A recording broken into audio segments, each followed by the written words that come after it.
Hello anime lovers, स्वागत है आपका वाइपर एनिमे एक्सप्लेन्ड चैनल पर। और आज हम देखेंगे जुजुत्सु काइसेन के नए सीजन 3 के एपिसोड नंबर 2 को। तो चलिए जानते हैं आगे की कहानी को बिना किसी देरी के। अब तक हमने देखा कि यूता यूजी के सीने में तलवार घुसा के उसे मार देता है और यूजी के अंदर बैठे सुकुना को भी हम देखते हैं। वहीं दूसरी तरफ नाओया अपनी सुपर स्पीड से चोजो की धुलाई कर रहा था। चोजो को उसकी टेक्निक ही समझ नहीं आ रही थी, पर इतनी मार खाने के बाद भी वो वापस खड़ा हो जाता है। नाओया कहता है कि तुम कितने अड़ियल हो, आखिर तुम हो क्या? तो चोजो बोलता है कि मैं 10 लोगों का बड़ा भाई हूँ। चोजो अब फ्लोइंग रेड स्केल नाम की टेक्निक इस्तेमाल करता है, जिससे वो अपनी आंखों को स्ट्रॉन्ग कर सकता है और नाओया की सुपर स्पीड को देख सकता है। नाओया फिर से उस पर अटैक करने जाता है और इस बार चोजो ने उसे पकड़ ही लिया था, पर नाओया उसके पेट में चाकू मार देता है, जिससे चोजो का खून निकलने लगता है। नाओया कहता है कि तुम बहुत अड़ियल हो, तो मुझे हथियार इस्तेमाल करना पड़ा। तुम ब्लड मैनिपुलेशन इस्तेमाल कर सकते हो ना, तो अपने बहते हुए खून को भी आराम से रोक ही लोगे, पर देखते हैं कि इस हालत में तुम कब तक लड़ पाओगे। वैसे मैंने चाकू इस्तेमाल किया, ये बात किसी को बताना मत। जो सॉर्सरर्स हथियार लेके घूमते हैं वो मुझे भी बिल्कुल पसंद नहीं है। मेरे बड़े भाई भी ऐसे ही बेशर्मों की तरह घूमते रहते हैं और इनकी हिम्मत देखो कि ये तोजी को गालियां देते थे। चोजो पूछता है कि तुम अपने भाइयों से नफरत करते हो क्या? नाओया कहता है कि हाँ बिल्कुल,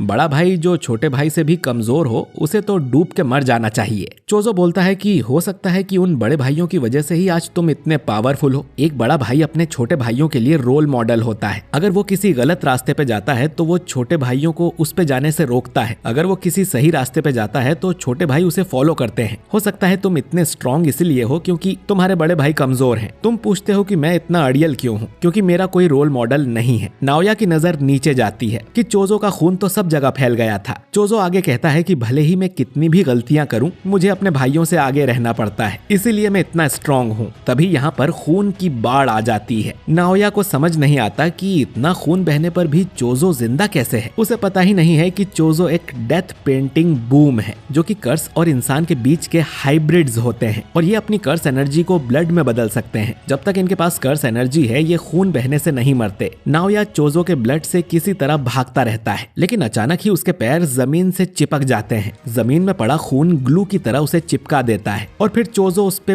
पियर्सिंग ब्लड से अटैक करने लगता है। नाओया के पास भी असल में अपने फादर वाली 24 FPS टेक्निक है, जिसमें वो 1 सेकंड के अंदर 24 मूव्स कर सकता है। लेकिन उसे पता नहीं था कि चोजो के पास सुपरनोवा टेक्निक है, जो उसने 150 सालों की मेहनत से बनाई है। इसमें वो टारगेट पर हर तरफ से अटैक कर सकता है। नाओया भी इसकी चपेट में आ जाता है। चोजो अब नाओया को जान से मारने ही वाला था, पर अचानक ही यूता उसके पीछे से आता है और एक मुक्का मार के उसे सुला देता है। वो अपने साथ यूजी की बॉडी भी लाया था। नाओया को उल्टी होने लगती है क्योंकि चोजो कोई इंसान नहीं है, तो उसका ब्लड नाओया के लिए पॉइजन का काम कर रहा था। यूता बोलता है कि मैं तुम्हें ठीक कर सकता हूँ, मेरी रिवर्स कर्स्ड टेक्निक से मैं दूसरे लोगों को भी हील कर सकता हूँ, लेकिन बदले में तुम्हें खुद हायर अप्स को जाके बताना होगा कि मैंने यूजी को मार दिया है। इसके बाद हम यूजी का एक विजन देखते हैं। जब वो एक छोटा बच्चा था, वो अपने फादर जिन को देखता है। तभी यहाँ यूजी के ग्रैंडपा वासुके आ जाते हैं, जो जिन से कहते हैं कि तुम अपनी लाइफ कैसे भी जियो, लेकिन उस औरत से दूर रहो वरना तुम मारे जाओगे। जिन कहता है कि बच्चे के सामने तो ऐसी बातें मत करो, बच्चों को बहुत कुछ याद रहता है। वासुके कहता है कि मैं जानता हूँ तुम्हें एक बच्चा चाहिए था, लेकिन काओरी की मौत। और तभी यहाँ एक औरत आ जाती है जो पूछती है कि क्या हुआ ससुर जी? ये असल में यूजी की मदर काओरी है और इसके माथे पर भी हम वैसे ही निशान देख सकते हैं जैसे नकली गेतों के माथे पर हैं। खैर, ये सपना यहीं खत्म होता है और यूजी की आंख खुल जाती है और यूता उसके बगल में ही बैठा हुआ था। वो बोलता है कि शुक्र है तुम जिंदा हो। वो आगे बताता है कि कुछ महीनों पहले की बात है, जब गोजो सेंसे मुझसे मिलने आए थे और कहा था कि मैं तुम्हारा ध्यान रखूं, तो मैंने तुमसे लड़ने का बस नाटक किया था। गोजो ने बोला था कि अगर कल को मुझे कुछ हो गया तो यूता तुम 1st और 2nd ईयर्स का ख्याल रखना, बाकी तो हकारी खुद को संभाल सकता है। यूता बोलता है कि आप गोजो सेंसे हो, आपको क्या ही होगा। गोजो कहता है कि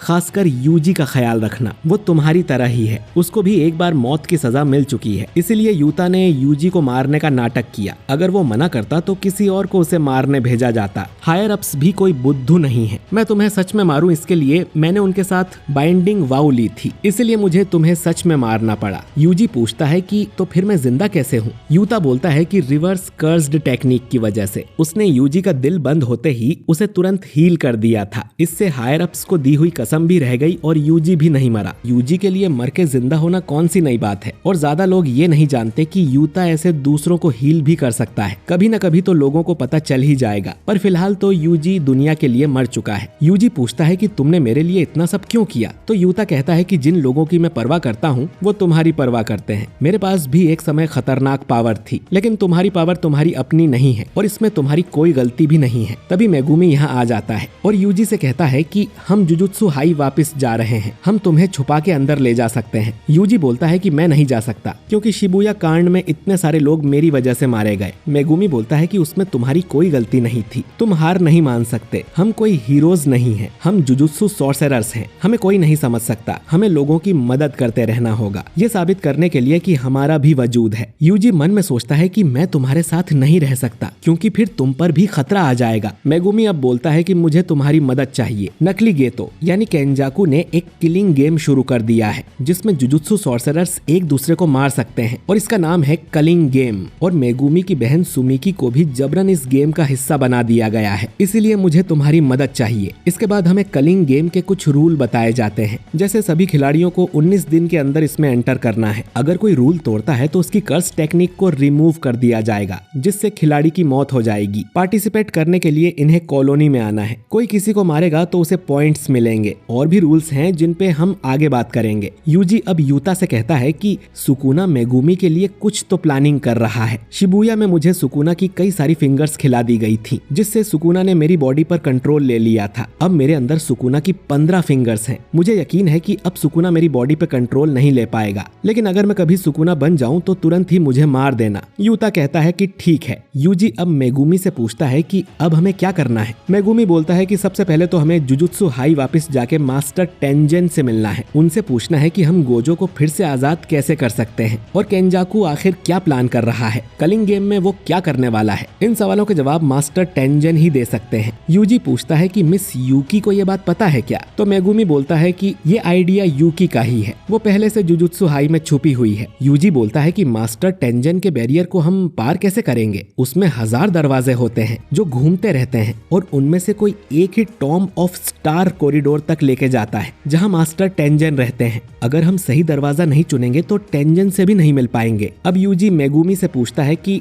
नोबारा का क्या हुआ, वो ठीक है कि नहीं? मेगुमी कुछ नहीं बोलता और अपना सिर झुका लेता है, यानी नोबारा अब इस दुनिया में नहीं है, जो सुन यूजी को बहुत बुरा लगता है। तभी चोजो यहाँ आके बोलता है कि उस बैरियर में घुसने का रास्ता मैं बता सकता हूँ। माहितो ने एक बार वहाँ से डेथ पेंटिंग्स और सुकुना की फिंगर चुराई थी, हम भी वही करेंगे। ये लोग अब जुजुत्सु हाई में आ जाते हैं जहाँ इन्हें माकी मिलती है, जो कि अब बिल्कुल ही अलग दिख रही थी क्योंकि शिबुया कांड में जोगो ने उसे जला दिया था। हेवनली रेस्ट्रिक्शन की वजह से उसकी बॉडी तो ठीक हो गई लेकिन निशान रह गए हैं। यूकी भी यहीं थी। चोजो अब इन्हें बताता है कि स्टार कॉरिडोर के रास्ते में एक तिजोरी है जिसमें जुजुत्सु हाई अपने कर्स्ड टूल्स और बाकी ऑब्जेक्ट्स को रखता है। उस तिजोरी में चोजो के 6 भाइयों की डेथ पेंटिंग्स रखी हुई हैं और अपनी टेक्निक से चोजो उनकी लोकेशन सेंस कर सकता है। माकी बोलती है कि वो सब ठीक है पर ये आदमी है कौन? यूजी बोलता है कि अभी के लिए ये समझ लो कि ये मेरा भाई है। जो सुन चोजो को बहुत खुशी होती है। चोजो अब इन्हें सही दरवाजा बताता है जिससे ये लोग स्टार कॉरिडोर पहुंच जाते हैं। चोजो को यहाँ तिजोरी तक जाने का रास्ता भी दिखाई देता है और वो बोलता है कि मैं अपने भाइयों को जल्द ही यहाँ से आजाद करूंगा। इन लोगों को एक जगह पर खून के निशान भी मिलते हैं। ये वही जगह है जहाँ तोजी ने रिको को गोली मारी थी। यूकी बताती है कि 12 साल पहले यहाँ एक कांड हुआ था और कह सकते हैं कि सारी गड़बड़ी वहीं से शुरू हुई थी।